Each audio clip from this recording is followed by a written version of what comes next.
Dollar में अगर आप पैसे रख रहे हैं तो अपना खुद का नुकसान कर रहे हैं। इन्वेस्टमेंट को दो हिस्सों में तोड़ते हैं, ठीक है? एक ठीक अंडे बच्चे वाली, एक नॉन अंडे बच्चे वाली। 2 मिनट में ठीक अकाउंट का प्रॉब्लम सॉल्व हो सकता है। म्यूचुअल फंड है ना, एक लंच बॉक्स है शहजाद। ठीक अगर है। मैं आपसे पूछता हूं आज लंच में क्या लाए हो, तो आप कभी भी ये नहीं बोलोगे लंच बॉक्स लाए हो। 1 मिनट के लिए सोचिए, पाकिस्तान का 70% पैसा रिस्क फ्री में पैसा क्यों लगा होता है पता है? और ये जो साइकोलॉजिकल इंपैक्ट पड़ता है ना, जब क्वार्टर के एंड में आपको डिविडेंड आके गिरता है आपके अकाउंट में, that changes the entire perspective. सबसे ज्यादा उधार अमेरिका की इकोनॉमी के अंदर होता है। बेशक। आपको पता है डिस्पाइट दिस के वॉरेन बफे को उधार मिल सकता था रियल एस्टेट के अंदर, उसने स्टॉक मार्केट को क्यों चूज किया? कंपाउंडिंग पता है क्या होती है शहजाद? कोई भी प्रॉफिट अगर आप निकाल के खा नहीं लेते ना, तो वो कंपाउंड होता है। ठीक। स्टॉक मार्केट में भी ऐसे बिजनेस हैं जो कि नफा वफा नहीं कमाते। सो मैं क्या पता है लोगों को समझाता हूं।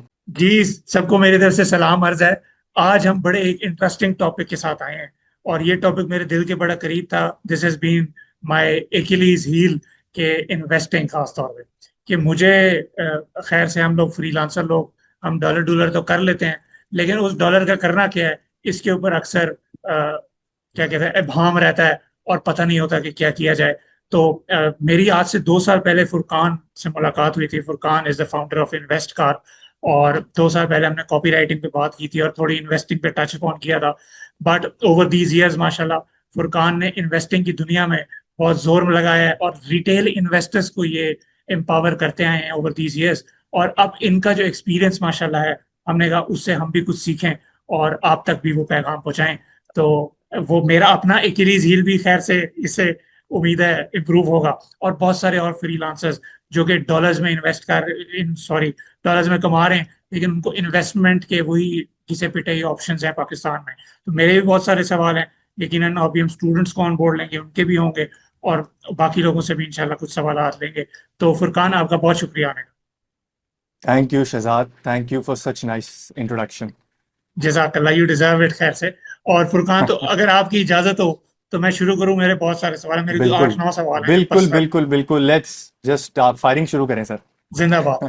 अच्छा, अब सीन ये है कि मैं ना 2017 से डॉलर्स में हम काम कर रहे हैं as a copywriter at work online. तो उससे क्या होता है कि डॉलर आते हैं तो फिर हम उसको सोचते हैं यार कहीं इन्वेस्ट करना है। अब पाकिस्तान में जब आप इन्वेस्ट की बात करते हैं तो मेन ऑप्शन ही आता है यार, प्लॉट ले लो, रियल एस्टेट ले लो, कमर्शियल प्रॉपर्टी ले लो, रेजिडेंशियल प्रॉपर्टी ले लो। अब ओवर दीज इयर्स मैं, चूंकि मुझे कोई बहुत ज्यादा अंडरस्टैंडिंग नहीं थी, तो मैं चुप करके रियल एस्टेट में पैसे डालता। लेकिन अभी रिसेंटली मैंने एक चीज देखी है कि अगर मिसाल के तौर पे 2020 में मैंने कोई प्लॉट लिया था, तब डॉलर का रेट था जी, सपोज करें 200 रुपए, और वो प्लॉट का रेट मैंने उस टाइम 40 लाख का लिया था। आज वो प्लॉट हम्म। बेशक 50 लाख का है, लेकिन वो डॉलर का रेट 300 पे पहुंच गया, तो मैं तो नुकसान में हूँ। मेरा 10-15 हज़ार डॉलर उड़ गया उस इन्वेस्टमेंट से। तो अब मुझे ना बिल्कुल एप्रीहेंशन हो गई है रियल एस्टेट से खास तौर पे। और मुझे समझ नहीं आ रही कि what could be potential idea और what could be the potential ways जहां पे मैं इन्वेस्ट करूं। तो क्या, पहले तो ये बताएं, real estate is a good idea for us people जो डॉलर्स में कमाते हैं? अगर हाँ तो क्यों, ना तो क्या करें? शहजाद, अगर मैं सबसे पहले यहाँ से स्टार्ट कर दूं कि डॉलर में भी तो आप लोगों के बहुत सारे लोग हैं जो मेरे पास भी आते हैं बात करने के लिए। कुछ अक्सर लोग रियल एस्टेट में चले जाते हैं जिस तरह से आपने बताया, और कुछ लोग जो है ना वो डॉलर लेके बैठ जाते हैं। वो कहते हैं dollar is the safest investment, और पाकिस्तान में जिस तरह रुपया डिप्रिशिएट होता है। तो सबसे पहले तो लेट मी क्लैरिफाई दिस के डॉलर में अगर आप पैसे रख रहे हैं तो अपना खुद का नुकसान कर रहे हैं, क्योंकि जितनी हिस्ट्री हमने उठा के देखी है, जैसे मैं एक डेटा बना रहा था 2010 ऑनवर्ड्स, जब 86 रुपीज का पैरिटी होती थी अगेंस्ट द डॉलर, और आज ये 280 रुपए 300 पे पहुंच गई है। उसके बावजूद भी, जिसमें हम लोग 100 से 150 भी गए, 150 से 200, 250, 300, उसका रिटर्न अगर आपने डॉलर में पैसे लगा के रखे हैं ना, तो उतना भी नहीं है जितना इन्फ्लेशन, जिसको मैं फाइनेंशियल दीमक कहता हूं ना, जो आपके पैसे खा रही है, वो रिटर्न भी नहीं है।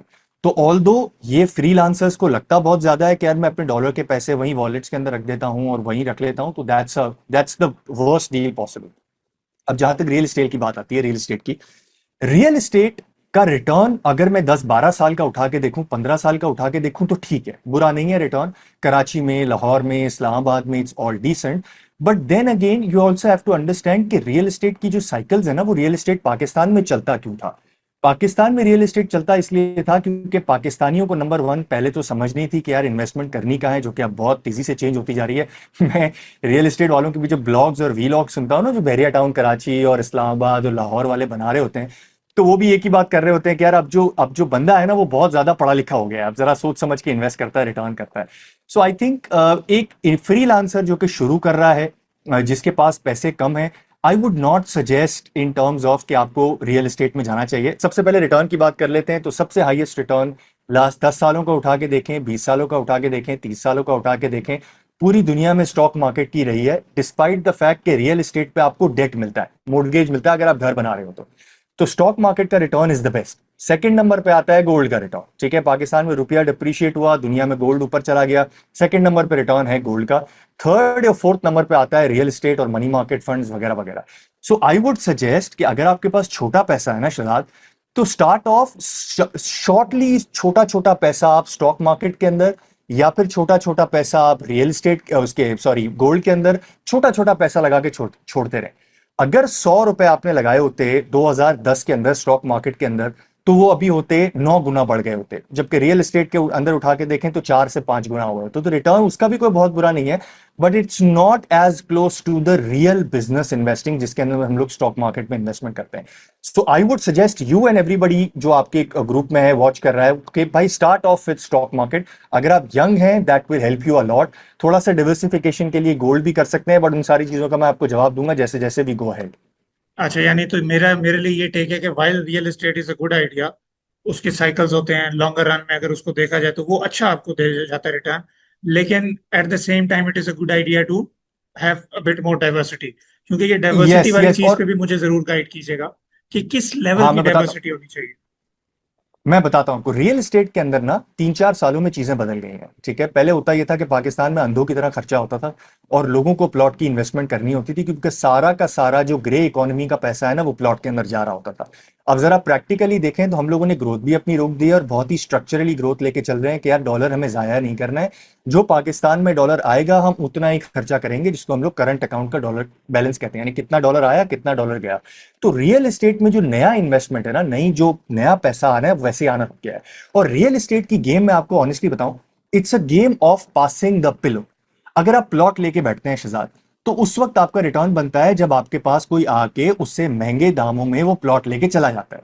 उसके अंदर कोई कैश फ्लो नहीं है, वो आपको प्लॉट कुछ कमा के नहीं देता है, वो एक चीज पड़ी है, चाहे वो पत्थर समझे आप उसको, चाहे आप कुछ भी समझे, वो एक चीज पड़ी है।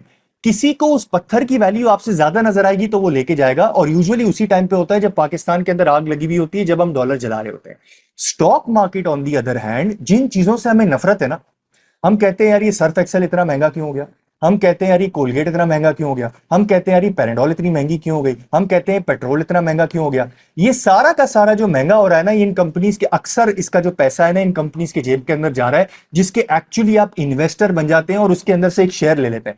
जब मैं नया नया आया था तो एक फंड मैनेजर से बात करा था, मैंने कहा था यार कराची इलेक्ट्रिक से बदला लेते हैं, इन्होंने इतनी लोड शेडिंग की है इसके शेयर लेके, साले ये लोग नफा बनाएंगे ये लोड शेडिंग करके अपने लॉसेस को बचाएंगे, हम नफा कमाएंगे। तो this is how it is. अब डाइवर्सिफिकेशन की बात आती है जो आपने मुझसे सवाल पूछा था शहजाद। डाइवर्सिफिकेशन ना is the best option, but undue diversification can be really really bad.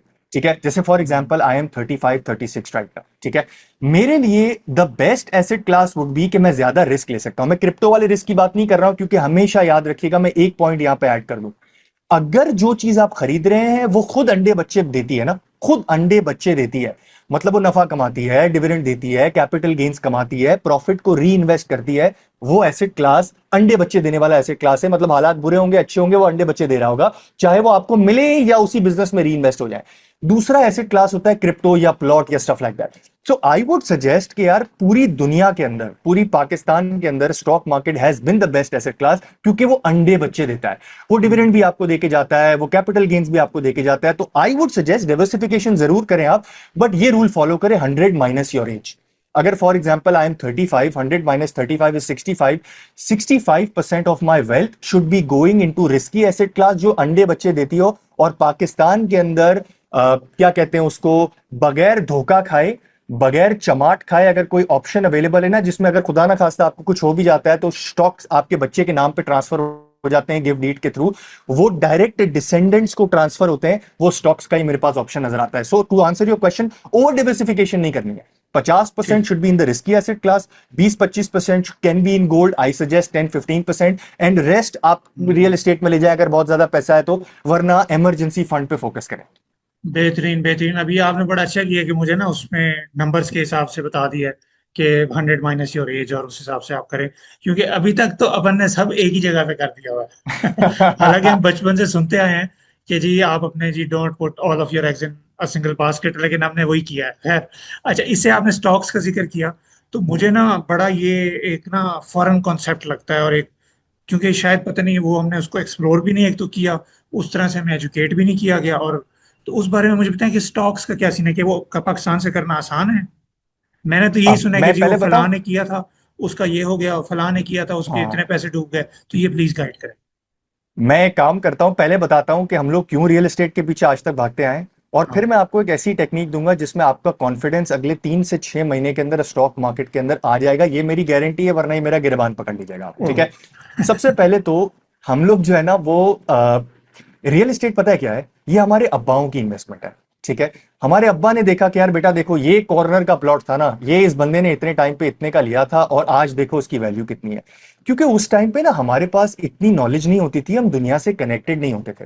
एक छोटी सी एग्जांपल मैं आपको देके समझाता हूं। अमेरिका डेट के मामले में सबसे ज्यादा मशहूर है, राइट। सबसे ज्यादा उधार अमेरिका की इकोनॉमी के अंदर होता है। बेशक और बेशक। अमेरिका आपको घर खरीदने के लिए उधार देता है, मतलब आप 10% अपना देते हैं, 90% वो उधार देता है, जो 30 सालों तक वो लेके आप उतारते चले जाएं, चाहे आप घर में रह रहे हो या रियल एस्टेट इन्वेस्टमेंट कर रहे हो। आपको पता है डिस्पाइट दिस के वॉरेन बफे को उधार मिल सकता था रियल एस्टेट के अंदर, उसने स्टॉक मार्केट को क्यों चूज किया? बिकॉज उसको एक बात पता है कि यार, जब हमें यह समझ में आ गया ना कि कौन सा डेड इन्वेस्टमेंट है जिसका रिटर्न इतना अच्छा नहीं होता, और कौन सी इन्वेस्टमेंट है जो कि इन्फ्लेशन से भी आपको प्रोटेक्ट करती है, और साला ओवर एंड अबव जो हमसे पैसे कमाते हैं वही हमको अगर वापस इनसे लेने हैं, तो वो स्टॉक मार्केट का ओनली तरीका है, ठीक है। सो ये मैंने आपको बता दिया कि यार स्टॉक मार्केट बेहतर है। अब दूसरा सवाल ये है कि यार, इस पे दो सवाल निकलते हैं। शहजाद, आपने मुझसे ये भी पूछा था कि यार वो बहुत ही कोई एलियन कॉन्सेप्ट है, और ये बंदा खा गया, ये बंदा ले गया। तो मैं आपको एक बात बताता हूं, स्टॉक मार्केट में क्योंकि नया एसेट क्लास है, अभी हम सिर्फ सुन रहे हैं, इसको 10 साल लगेगा पाकिस्तान में ओवर एडॉप्शन होने के लिए। बट अगर आपके तवस्सुल से कोई सुन रहा है, तो वो ऑलरेडी 99.9% लोगों से आगे होगा। And that is the thing, अगर आप आगे निकल जाते हैं तो फिर आप आगे ही रहते हैं। कंपाउंडिंग की दुनिया इस तरह काम करती है। सो करना पता है क्या है, आपने वो स्टॉक, एक काम करें, चूज करें, एक काम करें जो आपको हर क्वार्टर में या हर साल डिविडेंड देता हो। वो जो कॉन्फिडेंस, क्यों, एक एक मिनट के लिए सोचिए, पाकिस्तान का 70% पैसा रिस्क फ्री में पैसा क्यों लगा होता है पता है? क्योंकि वो हर महीने आपको प्रॉफिट वापस करता है। लोग सेविंग अकाउंट में रख देते हैं, मनी मार्केट में रख देते हैं। स्टॉक मार्केट में भी ऐसे स्टॉक्स होते हैं जो हर क्वार्टर में आपको डिविडेंड देते हैं। और ये जो साइकोलॉजिकल इंपैक्ट पड़ता है ना, जब क्वार्टर के एंड में आपको डिविडेंड आके गिरता है आपके अकाउंट में 10,000, 5,000, 500, 200, that changes the entire perspective. इसका मतलब लोगों को पता है क्या समझ में आता है? यानी यार, शहजाद भाई, मैं पूरा क्वार्टर अपने क्लाइंटों पे ध्यान दूं, मैं पूरा क्वार्टर अपने प्रोजेक्ट्स को देखूं, मैं पूरा क्वार्टर अपने बाकी कामों में ध्यान करता जाऊं, अपने फिटनेस को देखूं, और चुपचाप कोई बंदा आके चुपके से मेरे अकाउंट के अंदर पैसे डाल के चला जाएगा, यार इससे अच्छी कोई चीज हो सकती है? क्या that is how the stock market works. So I think this is the perspective everybody should take. सबसे पहले तो कंपैरिजन को छोड़ दें, ये तो हमें समझ में आ गया है कि यार स्टॉक मार्केट से अच्छा रिटर्न किसी का नहीं है। कॉन्फिडेंस लाने के लिए ना, एक ऐसा स्टॉक, एक ऐसा स्टॉक, और सिर्फ 10,000 रुपए से, 5,000 रुपए से, जो हर क्वार्टर में डिविडेंड देता हो, वो लेके बैठ जाए। जो 2 क्वार्टर आपको डिविडेंड आके गिरेंगे और जो दिल बड़ा होगा ना, देन 6 महीने बाद आप मुझसे आके पूछ लीजिएगा यार कितना कॉन्फिडेंस आता है। आई होप मैंने कुछ बेहतरीन। सवाल आपका स्किप हाँ नहीं कर बस दिया है। बिल्कुल आपने नहीं किया। इनफैक्ट इससे मेरा एक एडिशनल सवाल जनरेट होता है, वो ये कि ये जिस तरह से आपने मेंशन किया ना एलियन कॉन्सेप्ट, आपने कहा उसमें टाइम लगेगा, तो क्या उसको अगर फॉर एग्जांपल मैं कल से चाहता हूँ कि मैं इन्वेस्ट कर दूं आप इसमें ना, स्टॉक्स में, तो क्या आप मुझे एक ओवरव्यू दे सकते हैं कि how would that look like? कि मैं कहीं इन अकाउंट बनाऊंगा, ब्रोकर से बात करूंगा, या खुद करूंगा, क्या होगा? आपके पास है ना दो ऑप्शन है, ठीक है। ठीक है। पहला ऑप्शन, पहले तो अभी अकाउंट अकाउंट है ना, बहुत टेक्निकल चीजें हैं और बहुत आसान चीजें हैं। 2 मिनट में ठीक है। अकाउंट का प्रॉब्लम सॉल्व हो सकता है। उसको मैं जिंदाबाद। 1 मिनट के लिए पीछे रखता हूं, मैं जरा सा एक स्टेप आगे जाता हूं कि अकाउंट खुल गया फिर करना क्या है, राइट। फाइवर अपवर्क का अकाउंट बना लिया, फिर करना क्या है, वो तो आसानी से बन जाता है ना। सो बेशक। दो आपके पास ऑप्शन है।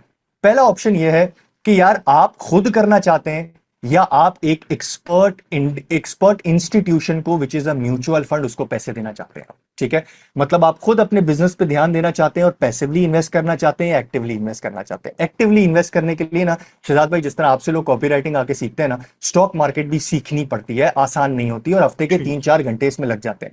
सो इफ ठीक। समबडी इज डूइंग फ्रीलांसिंग और अभी शुरू कर रहा है ना, आई वुड सजेस्ट कि यार इन चक्करों में ना पड़े, इनसे दूर रहें, अभी ध्यान दें अपने बिजनेस को ग्रो करने के लिए। अभी आप $100 कमाते हैं, 1000 की ट्राई करें, 1000 कमाते हैं 5000 की ट्राई करें, 5000 कमाते हैं 10,000 की ट्राई करें। चुपचाप एक अकाउंट खोलें जिसको हम लोग कहते हैं mutual fund.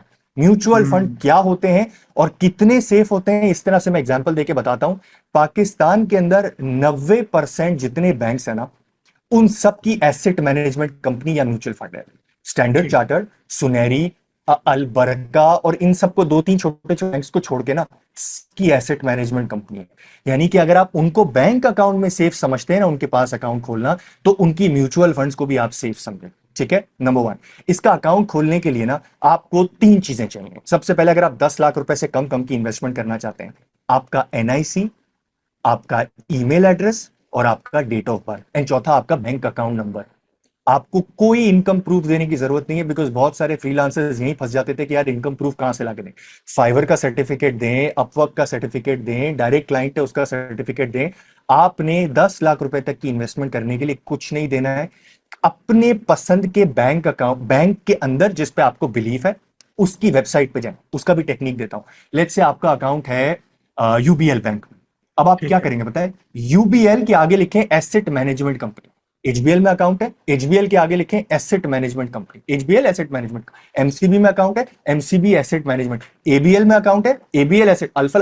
What ever the account is, Google पे आके लिखें वो बैंक का नाम और एसेट मैनेजमेंट कंपनी, वहां पे वेबसाइट पे आए, वहां पे ऑनलाइन अकाउंट ओपनिंग और आसान अकाउंट के नाम से एक होगा, आसान सरमाया अकाउंट या आसान अकाउंट, वहां पे क्लिक करें। ये 4 चीजें जो मैं आपको बता रहा हूं दें, आपका अकाउंट खुल जाएगा। पैसे ट्रांसफर करना कितना आसान है पता है शहजाद भाई, जिस तरह मैं आपको पैसे ट्रांसफर करूंगा ना अपनी बैंक एप्लीकेशन को खोल के, उस तरह इन म्यूचुअल फंड्स को पैसे भेजना आसान है। वो आपको आईबैन नंबर देंगे, आप ठीक अपनी है। बैंकिंग एप्लीकेशन में आके वो आईबैन नंबर डालेंगे और 5,000, 10,000, 1.5 lakh, 2 lakh, whatever you want to do, you can go ahead and do that. It is as simple as that. एक बार अकाउंट खुल गया, अब वो आपको ऑप्शन देंगे, वो आपको बोलेंगे भाईजान सेफ रहना है या रिस्क लेना है या बीच में कुछ करना है। सेफ रहना है, इसका मतलब भाई जितना इन्फ्लेशन है ना उतना ही रिटर्न बचेगा, जिसको मैं कहता हूं बेकार इन्वेस्टमेंट। ऑनेस्टली अगर आप लोगों की ऑडियंस यंग है ना शहजाद भाई, तो बेकार। यार एक बात मुझे बताएं, आप पेट काटेंगे, आप इन्वेस्टमेंट करेंगे, आप इंतजार करेंगे और at the end of the day उतना ही पैसा आपका बचेगा। जितने रुपए का आप लाख रुपए की आज चीज खरीद सकते हैं, 5 साल बाद भी उतना ही पैसा होगा जितने रुपए की लाख रुपए की आज चीजें आती हैं। तो बीएस है ना यार, इतनी मेहनत करके पेट भी काटा, इन्वेस्टमेंट भी की, स्ट्रक्चर्ड भी रहे, तो रिस्क फ्री में क्या है। काम ये करें, अपने पैसों को 2 हिस्सों में तोड़ लें।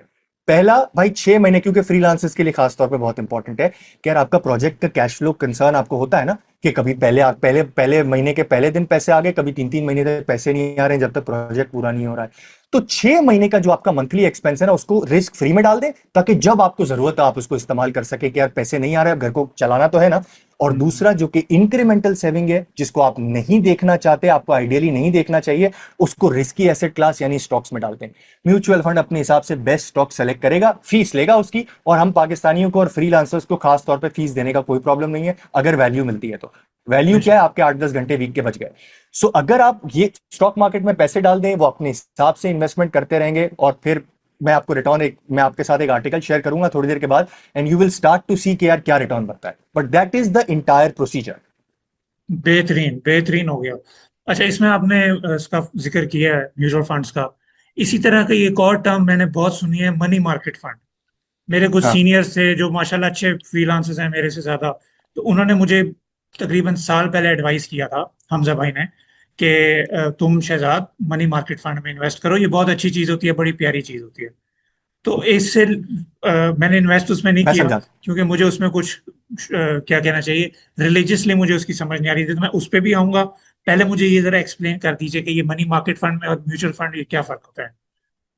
सबसे पहले, म्यूचुअल फंड है ना, एक लंच बॉक्स है शहजाद। ठीक अगर है। मैं आपसे पूछता हूं आज लंच में क्या लाए हो, तो आप कभी भी ये नहीं बोलोगे लंच बॉक्स लाए हो। शहजाद जी। लंच में क्या लाए हो, लंच बॉक्स लाए हो। अरे भाई लंच बॉक्स नहीं लाए हो। लंच बॉक्स के अंदर क्या है, बर्गर है, सैंडविच है, सालसा है, क्या है क्या है।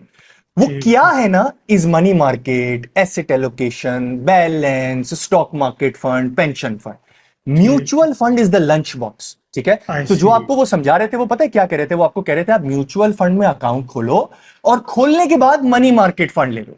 म्यूचुअल बेहतर फंड में बेहतर। अकाउंट खोलो और खोलने के बाद स्टॉक मार्केट ले लो। सो रिस्क फ्री फंड्स क्या होते हैं? Money market funds, liquid funds, sharia compliant money market funds, sharia hmm. Compliant liquid funds. इनका रिटर्न कितना होता है इसमें? बाय द वे, 75% पाकिस्तान की आवाम ना इसमें इन्वेस्ट करती है।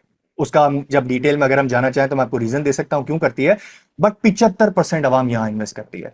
और बाकी लोग 15-20% लोग स्टॉक मार्केट और इनकम फंड में इन्वेस्ट करते हैं। तो 5 कैटेगरीज होती है। एक होता है risk free money market fund, एक होता है इनकम फंड, एक होता है बैलेंस फंड, एक होता है एसेट एलोकेशन फंड, एक होता है इक्विटी फंड। ये सब म्यूचुअल फंड के अंदर आते हैं। तो म्यूचुअल फंड में अकाउंट खुलेगा ही खुलेगा और उसके बाद आप चूज करेंगे इनमें से आपको क्या चूज करना है। Money market fund risk free है, आपका पैसा कहीं नहीं जाएगा, जब आप पैसे मांगेंगे रिटर्न के साथ आपको मिल जाएगा। यहां इस तरफ आते हैं स्टॉक मार्केट, रिस्की है, लॉन्ग टर्म में सबसे अच्छा रिटर्न बनता है, कंपाउंडिंग सबसे अच्छी इसके अंदर होती है, लेकिन झटकों के लिए इंसान को तैयार रहना चाहिए। बेहतरीन बेहतरीन। अच्छा, इसमें क्या मुझे, आई नो कि हम मुफ्ती नहीं है, या वो रिलीजियस वो जो होती है, भी आपके पास कोई फतवे देने का वो शायद नहीं है, हाँ, लेकिन क्या आप मुझे इस पे गाइड कर सकते हैं कि इसकी रिलीजियस इम्प्लीकेशन क्या होती है मनी मार्केट की? क्या आई अंडरस्टैंड कि बड़े हमारे जो मुफ्तियान साहिबान हैं, इन्होंने उनको इंडोर्स किया हुआ होता है, लेकिन स्टिल उसमें कहीं ना कहीं लोग हैं जो उसको उसको कहते हैं कि ये सही नहीं है। तो इस बारे में प्लीज अगर आपको मुझे इंसाइट दे सकें। अब मैं आपको इंसाइट भी देता हूं, बट पहले पहले जो रूल जो आपने शहजाद भाई डिस्कस किया ना, वही मैं आपको एक्सप्लेन करता हूं कि अगर ठीक। मुफ्ती साहब ने 4-5 स्कूल ऑफ थॉट्स ने हाँ। इसको अलाउ किया है, डिफरेंट, जैसे यूबीएल के अलग मुफ्ती हैं, मीजान के अलग मुफ्ती हैं, बाकी लोगों के फैसल वैसल वगैरह के अलग मुफ्ती हैं। अगर इन लोगों ने आपको कह दिया है ना कि यार ये दिस इज हलाल instrument, then you that should be enough for you to understand कि ये हलाल है। But now going into the context, मैं आपको एक बेसिक समझ समझाता हूं। अगर आप मनी मार्केट कन्वेंशनल में इन्वेस्ट करते हैं ना, तो गवर्नमेंट ऑफ पाकिस्तान आपको पैसा छाप के रिटर्न लाके दे देती है। लोग कहते हैं ये इंटरेस्ट है, ठीक है। अगर आपको गारंटी है कि इस पैसे के ऊपर आपको पैसा मिलेगा तो ये, और इसके पीछे कोई एसेट नहीं है, मतलब गवर्नमेंट कहीं से कमा के आपको नहीं दे रही है, अपनी जेब में से पैसे हम्म। छाप छाप को आपको वापस करती जा रही है रिटर्न, तो this is conventional instrument. Islamic instrument में पता है क्या होता है? पीछे एक एसेट रखवाना पड़ता है। जैसे फॉर एग्जांपल कराची का एयरपोर्ट, लाहौर का एयरपोर्ट, इस्लामाबाद का एयरपोर्ट, या गवर्नमेंट के डिफरेंट पावर प्लांट्स हैं, तो गवर्नमेंट उसके अगेंस्ट आपसे लोन लेती है। तो जब उसका रिटर्न बचता है, बहुत बेसिक लेवल पे मैं आपको समझाने की कोशिश कर रहा हूं, जब उसका रिटर्न बचता है, उससे जो आपको रिटर्न मिलता है उसको इस्लामिक कहते हैं हम लोग।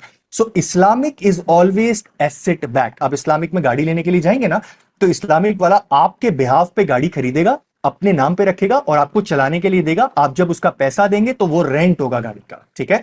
इसी तरह इधर भी उसने, गवर्नमेंट का एक एसेट है, गवर्नमेंट ने उस एसेट के ऊपर रिटर्न बनाया, आपको दिया, वो आपके लिए इस्लामिक है। अगर आप कन्वेंशनल के अंदर जाते हैं तो government can take money from anywhere and give you money whenever you want.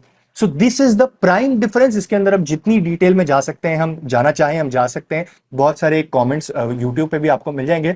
But as an investor हमें यह सोचना चाहिए कि यार अगर हम इस्लामिक ओरिएंटेड हैं, जो कि हर बंदे को होना चाहिए, तो आपके पास एक इंस्ट्रूमेंट है जो कि लेस या रिस्क फ्री प्रॉफिट इंस्ट्रूमेंट है, जिसको हम लोग मनी मार्केट कहते हैं, और एक रिस्की इंस्ट्रूमेंट है जिसको हम लोग इस्लामिक इक्विटी फंड कहते हैं। मैं एक बात यहां पे बताता चलो। मेरे एक क्लाइंट है जिसका कोई 40-45 अरब रुपए का एक वो है, पोर्टफोलियो है। वो मनी मार्केट में काम नहीं करते इस्लामिक में। वो कहते हैं यार मुझे नहीं करना है काम, मेरे पास स्टॉक्स हैं, डिविडेंड देते हैं, वही 10-12% डिविडेंड देते हैं, रिस्क है ना, मैं रिस्क लेने को तैयार हूं अपने पैसे के ऊपर।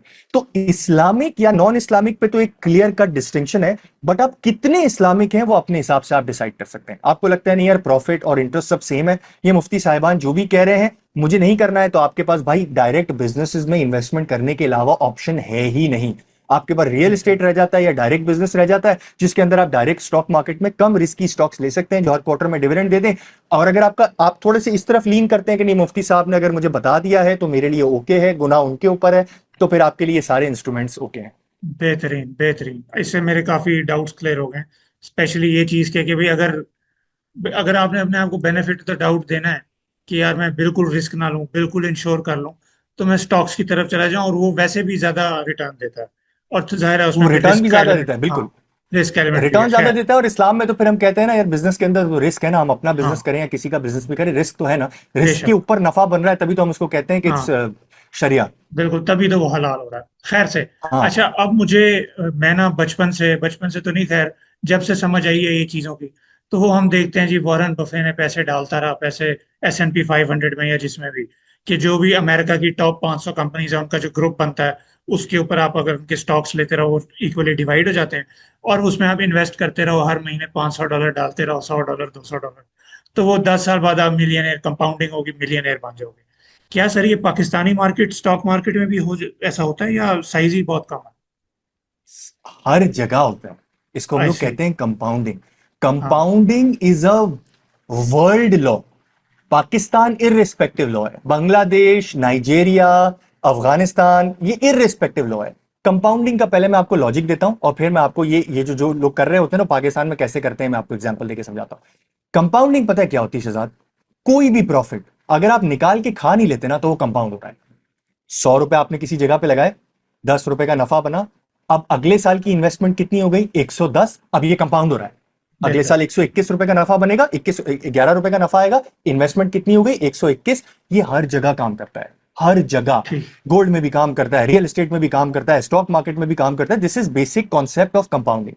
अगर आपने वो 10 10 रुपए निकाल के खा लिए, तो कोई भी एसेट क्लास, चाहे अमेरिका का S&P हो या कुछ भी हो, नफा बना आपने खा लिया, वो कंपाउंड नहीं करेगा। ये क्लियर हो बिल्कुल। गया कंपाउंड की बिल्कुल। डेफिनेशन? It's very clear. बिल्कुल। ये जो बात करते हैं ना अमेरिका के अंदर, वो अमेरिका के अंदर बात करते हैं कि यूएस की मार्केट्स के अंदर जो ईटीएफ्स है ना, उसको चुपचाप लेते चले जाओ। इसकी कॉस्ट भी बहुत कम होती है, साल की 1-8% की कॉस्ट होती है, और चुपचाप बगैर देखे top 10 businesses, top 100 businesses, S&P 500, S&P 30, Nasdaq 30, Nasdaq 100 के अंदर पैसे डालते चले जाओ। क्योंकि ये कंपनी बस्ट नहीं होने वाली है, और अगर बस्ट होंगी तो नीचे 31वीं कंपनी पहली हो जाएगी, तो आपके पैसे कहीं नहीं जाएंगे, आपको रिटर्न बन चुका होगा। हम्म। पाकिस्तान के अंदर भी इंडेक्स बना हुआ है, इसको हम लोग कहते हैं KC 100 इंडेक्स, हाँ, इसको वो हम लोग मैंने कहते सुना हैं है कि, KMI हाँ। 30 इंडेक्स। आई सी। तो ये इट्स वही है ऑल जिसके द हजार सेम। लाख पॉइंट चले गए थे अभी बीच में, पता नहीं क्या हो गया था। जी, 1,20,000 पॉइंट पे आज अच्छा। भी हम लोग खड़े हैं, जो अब कि आज से समझ आई। 20-21 साल पहले, 30 साल पहले हम लोग 1,000 पे होते थे। आज एक अब लाख बीस समझ हजार आई। पे खड़े हैं। अब समझ तो आई। KC 100, अच्छा, S&P 500 वर्सेस KC 100, हाँ। Nasdaq 30 वर्सेस KMI 30, मतलब इस्लामिक 30 स्टॉक्स। तो सारे इंडेक्सेस पाकिस्तान में अवेलेबल हैं। करने का तरीका वही है, ETF ले लो या म्यूचुअल फंड को पैसे दे दो, या अपने तौर पे कर लो अगर आपकी मर्जी है तो वंस अगेन, जहां भी स्टॉक मार्केट किसी भी मुल्क में अवेलेबल है, आपको पता है, मेरे पास एक गोरे क्लाइंट आए थे, वो कंबोडिया में इन्वेस्टमेंट करते थे। आपको पता है कंबोडिया में कितने स्टॉक्स लिस्टेड हैं? 4। अच्छा। मुझे खुशी की बात नहीं है, बहुत अफसोस की बात है कि उनके पास दुनिया का सबसे बेहतरीन इन्वेस्टमेंट करने का ऑप्शन ही खत्म है। अफगानिस्तान में बेहतरीन। नहीं है, बिल्कुल सही। पाकिस्तान में है। 600 कंपनियां लिस्टेड है, 600 में से टॉप 10 कंपनीज, टॉप 30 कंपनीज का इंडेक्स बना सकते हैं। म्यूचुअल फंड भी बना के देते हैं। जो ईटीएफ्स के थ्रू करते हैं वो 2% फीस लेते हैं, म्यूचुअल फंड्स के थ्रू करते हैं वो 4% फीस लेते हैं, अपने तौर पे करते हैं तो सिर्फ कमीशन के पैसे लगते हैं, वो आधे परसेंट में, क्वार्टर % में आप पूरा कर सकते हैं। पैसिव हम्म। इन्वेस्टमेंट का बेहतरीन तरीका, और देखना ही नहीं है, 10 साल तक देखना ही नहीं है शहजाद, ये इसको मुझे हाथ ही समझ नहीं आ डालना रहा है। है, क्योंकि मेरा एक ये दोस्त है, वो यही ना, करना है। उसको कंपनी जब उसने ज्वाइन की, तो उसकी कंपनी ना उसको कुछ बेनिफिट्स के तौर पे स्टॉक्स भी दिए अपने। तो ई सॉप, हाँ। वो, हाँ, ईसॉप दिए। जब वो रिटायर हाँ, रिटायर से मतलब उसने जब क्विट किया, कहीं और मूव किया, छोड़ा, हाँ। तो वो उसको फिर पता नहीं, कोई अच्छे भले उसके पैसे बन गए थे वो, माशाल्लाह। तो मिलियंस ऑफ अब तब से डॉलर्स। उसको शौक है इसका, वो इसका जिक्र करता है, कहता है यार ये ले लो, इस तरह करो।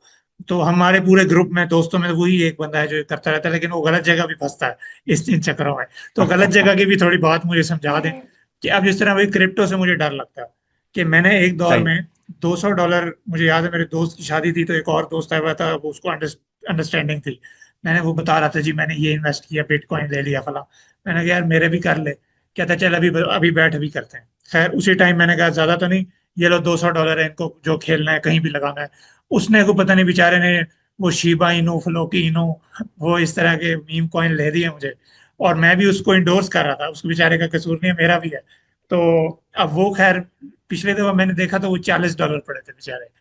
तो इस बारे में बताएं कि क्रिप्टो को भी कंपाउंडिंग और इस तरह से देखा जाए, या बस उसको इन्वेस्ट करके बैठ जाए? मैंने अंडे बच्चे वाला कॉन्सेप्ट याद है शहजाद? जी सर, अब बिल्कुल याद है। मैं आपसे सवाल पूछता हूं, ठीक है? ठीक। गोल्ड अंडे बच्चे देता है? नहीं, गोल्ड मल्टीप्लाई नहीं होता, लेकिन यह है कि कीमत बढ़ती है उसकी। कीमत बढ़ती है, राइट। हाँ, क्रिप्टो कीमत बढ़ती सेम, प्लॉट सेम, राइट। लेकिन शहजाद, है। आप किसी चाय वाले के पास पैसे लगाते हैं तो वो अंडे बच्चे देता है, वो महीने देता का है। नफा भी कमाता है, वो वो बहुत छह कुछ महीने का करता नफा है। कमाता है, वो साल। समझ रहे हैं आप? हाँ, वो खुद भी सो खा जाता है इन्वेस्टमेंट अंडे को कभी। पहले इन्वेस्टमेंट को दो हिस्सों में तोड़ते हैं, ठीक है। एक ठीक है। अंडे बच्चे वाली, एक नॉन अंडे बच्चे वाली। ठीक है। नॉन अंडे बच्चे वाली इन्वेस्टमेंट ना, वो किसी के रेमो करम पे होती है। अब किसी के रेमो करम का ये मतलब नहीं किसी आदमी के रेमो करम पे है, बट दुनिया के उतार चढ़ाव, गोल्ड में अगर कोई न्यूक्लियर वॉर होने वाली है तो खुदा ना खास्ता गोल्ड बहुत तेजी से बढ़ जाएगा। अमेरिका के हालात खराब हो गए तो गोल्ड बहुत तेजी से बढ़ जाएगा। Bitcoin is the same, gold is the same, plots is the same.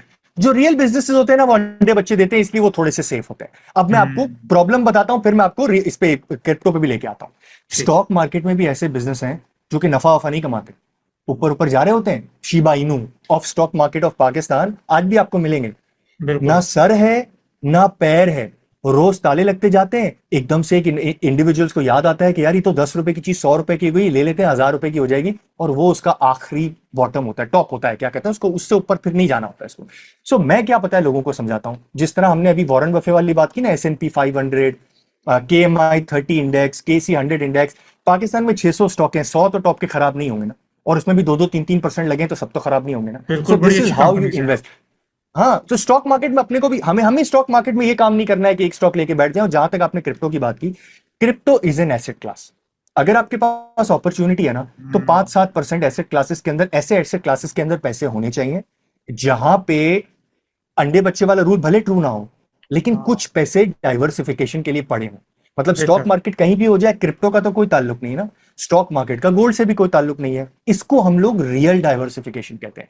5-7-10% gold में चला गया, 5-7-10% क्रिप्टो में चला गया, अगर आपके पास ऑप्शन है तो। बट फिर अच्छी इन्वेस्टमेंट विच इज, ये क्या कहते हैं उसको, अंडे बच्चे वाली, विच इज या तो रियल बिजनेस या स्टॉक मार्केट के थ्रू रियल बिजनेस। आखिरी बात मैं आपको बताता हूं, स्टॉक मार्केट में लकी सीमेंट भी है और लूसी एक नाम की कंपनी भी हो सकती है।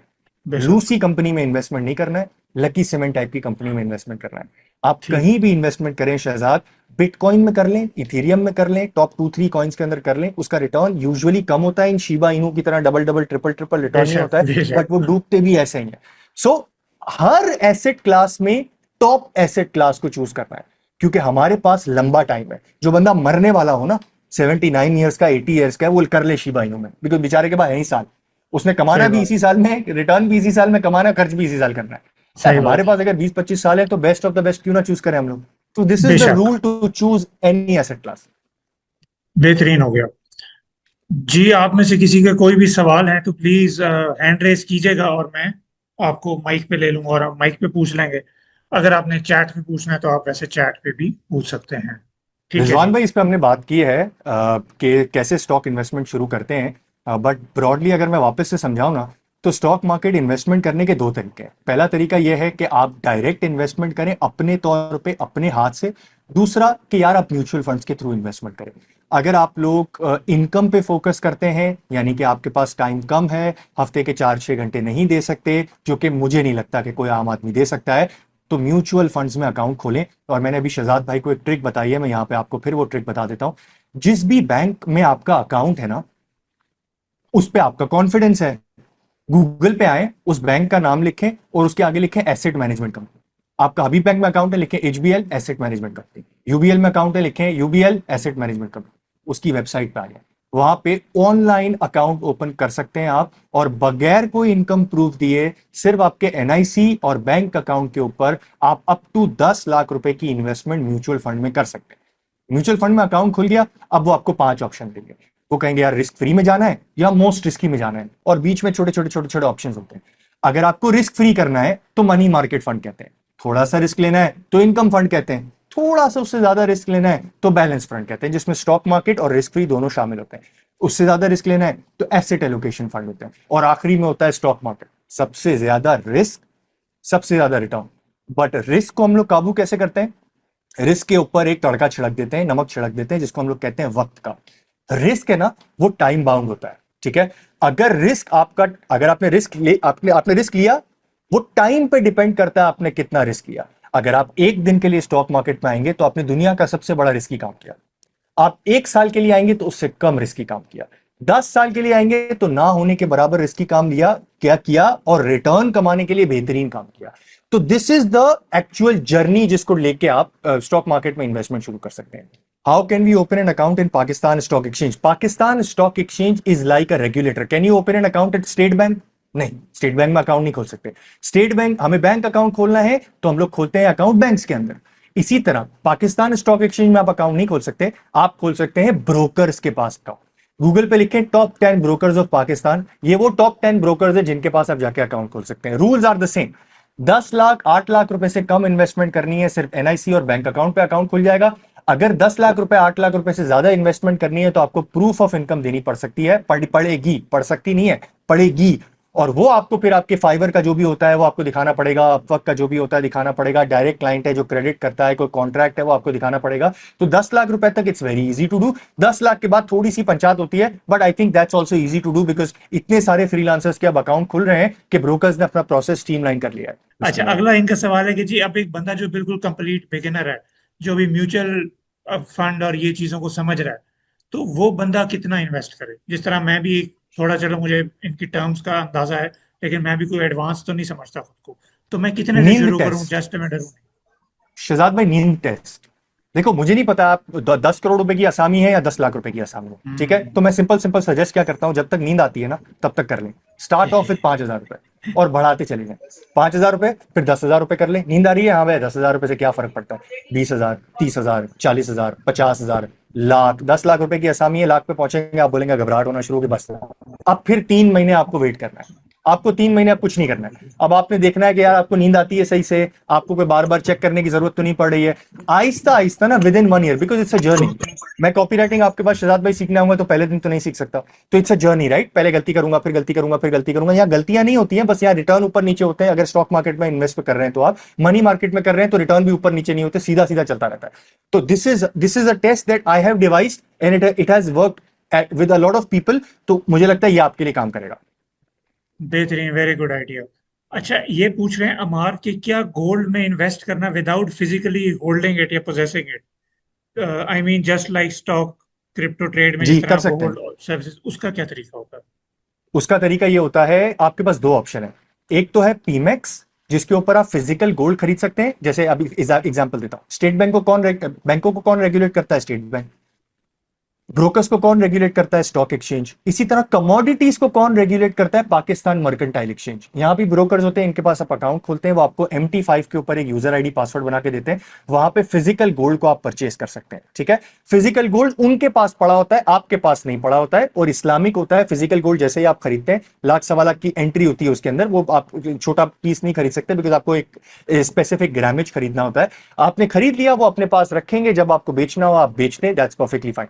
दूसरा तरीका होता है मीजान गोल्ड फंड, जिसके अंदर वो लोग गोल्ड में इन्वेस्टमेंट करते हैं और आपके बिहाफ पे इन्वेस्टमेंट लेके रखते हैं। 80-85% गोल्ड होता है, 10 से 15% मनी मार्केट फंड होता है। इनका प्रॉब्लम पता है क्या है? क्योंकि ये ऑफिशियल चीजें है ना, तो इनको सेल्स टैक्स वाला गोल्ड चाहिए होता है। पाकिस्तान में सेल्स टैक्स वाला गोल्ड नहीं आता है, ठीक है? वो इधर उधर से गोल्ड आ रहा होता है, तो वो सेल्स टैक्स वाला नहीं होता है, तो इसलिए उनको गोल्ड कम मिलता है। तो जब कम मिलता है ना, तो वो लोग बंद कर देते हैं अपना फंड। तो कभी आपको नजर आएगा आपके पास 5 लाख रुपए आए, डालने के लिए फंड खुला हुआ होगा। कभी आपके पास 5 लाख रुपए आए तो फंड बंद हो गया। इन्वेस्टमेंट नहीं कर सकते, विड्रॉवल कर सकते हैं आप, इन्वेस्टमेंट नहीं कर सकते। फिर 2-4 महीने के बाद इनको गोल्ड मिला तो फिर इन्होंने ओपन कर दिया। तो मीजान, ये गोल्ड फंड में कभी कभी ऐसी प्रॉब्लम आ जाती है, लेकिन पीमेक्स के थ्रू आप नॉन फिजिकल गोल्ड में इन्वेस्ट कर सकते हैं। अच्छा, ये पूछ रहे हैं कि एनएफटीज का क्या सीन है, उनमें भी करना चाहिए या वो पुरानी बात हो गई? I have I have no clue. I have no clue. NFT में ना कभी मैंने देखे, कभी मैंने जिंदगी में काम नहीं किया। अभी शहजाद भाई का जब पॉडकास्ट ऑनलाइन होगा ना, वो जरूर देखिएगा। मैंने एक एग्जांपल दी अंडे बच्चे वाले एसेट और नॉन अंडे बच्चे वाले एसेट। कुछ एसेट्स होते हैं जिनकी वैल्यू है ना किसी और की आंख में होती है। कुछ एसेट्स होते हैं जिनकी वैल्यू उनके अंडे बच्चे बताते हैं, उनका प्रॉफिट, उनका डिविडेंड वो निकाल के देते हैं। जैसे आपका खुद का बिजनेस, वो अंडे बच्चे वाला है। महीने का प्रॉफिट बना के जाएगा, साल का प्रॉफिट बना के जाएगा, 6 महीने का, ये अंडे बच्चे वाला है।